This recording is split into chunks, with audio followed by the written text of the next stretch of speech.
नमो बुद्धाय मित्रांनो. कधी कधी आपल्याला खूप राग येतो ना हो. कधी कधी अशा घटना घडतात आयुष्यात जिथे आपला राग अनावर होतो, खूप संताप येतो आणि आपल्या तोंडातून काही वाईट शब्द बोलले जातात जे समोरच्या माणसाला दुखावतात. आणि मग होतो आपल्याला पश्चाताप. आणि पश्चाताप झाला की दुःख आपोआपच येतं. हे जर सायकल टाळायचं असेल तर तथागत गौतम बुद्धांनी खूप छान उपाय सांगितला आहे. तो म्हणजे मौन, सायलेन्स. जेव्हा आपण मौन पाळतो तेव्हा समोरच्या व्यक्तीच्या रागाला आपण इंधन द्यायला थांबवतो आणि आपोआपच भांडण थांबते ना. जेव्हा आपण प्रतिसादच देणार नाही तर समोरचा व्यक्ती ऑटोमॅटिक शांत होणार.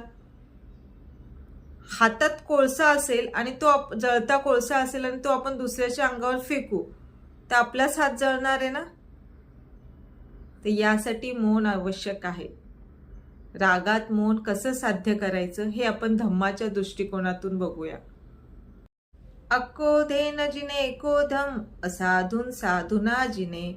अर्थात क्रोधाला मौनाने शांतीने जिंकावे, वाईट प्रवृत्तीला चांगल्या प्रवृत्तीने जिंकावे. क्रोधाचा पहिला टप्पा हा आपण मौनाने साध्य केला तर आपण अक्रोधाकडे हळूहळू पोहोचू शकतो. जेव्हा गौतम बुद्धांना इतर लोक खूप वाईट बोलून जायचे, शिव्या देऊन जायचे, तेव्हा गौतम बुद्ध नेहमी शांत असायचे. ते कधीच प्रतिसाद देत नसत. तेव्हा त्यांच्या शिष्यांनी त्यांना विचारले की तुम्हाला इतके लोक वाईट बोलून जातात, तुम्ही का बरे त्यांना प्रतिसाद देत नाही. तेव्हा गौतम बुद्धांनी त्यांना खूप छान उत्तर दिले. तेव्हा त्यांना सांगितले, त्यांच्या शिष्यांना सांगितले की तुम्हाला जर एखाद्याने भेटवस्तू दिली आणि तुम्ही ती स्वीकारलीच नाही तर ती त्या व्यक्तीजवळच राहणार ना. तसंच या लोकांचा राग, यांचा क्रोध, यांच्या शिव्या जर मी स्वीकारल्याच नाही तर त्या त्यांच्या जवळच राहतील. त्या माझ्यापर्यंत येणार नाही आणि मला हानी पोहोचवणारच नाही.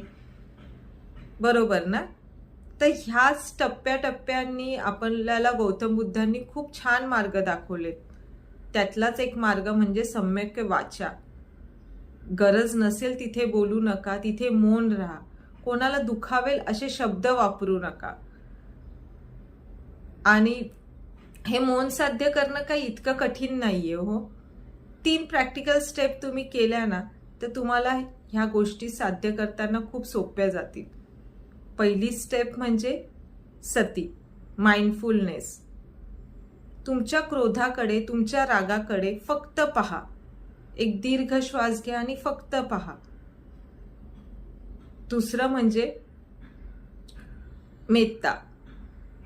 तुम्हाला ज्याने रागव दिलाय, तुमच्यावर जो रागवतोय त्याच्या अज्ञानाकडे करुणतेने पहा. आणि तिसरं म्हणजे अनिच्य. अनिच्य म्हणजे अनित्य, म्हणजे टेम्पररी. तुमचा जो राग आहे किंवा त्याचा जो समोरच्या व्यक्तीचा जो राग आहे तो टेम्पररी आहे, तो अनित्य आहे, तो काही क्षणापुरताच आहे. तर त्या गोष्टीमध्ये अडकून न राहता तिथे जर तुम्ही मौन पाळलं किंवा त्या ठिकाणाहून तुम्ही निघून गेले तर भांडण संपू शकते. आणि तुमच्या तोंडातून काही वाईट निघणार असेल किंवा तुमच्या कडून कोणाला दुखवलं जाणार असेल तर ते आपोआपच थांबलं जाईल. लक्षात ठेवा, मौनाने आणि शांतीने मिळवलेले विजय हा क्रोधाने मिळवलेल्या विजयापेक्षा कितीतरी पटीने श्रेष्ठ असतो. स्वतःच्या मनाचे राजे बना, क्रोधाचे गुलाम नको. हा धम्मविचार जर तुम्हाला आवडला असेल तर तो इतरांपर्यंत नक्की पोहोचवा. माझ्या चॅनलला सबस्क्राईब करा. आणि तुम्हाला जर धम्मापदाविषयी अनेक आशय समजून घ्यायचे असेल तर कमेंटमध्ये नक्की हो लिहा. जय भीम. नमो बुद्धाय.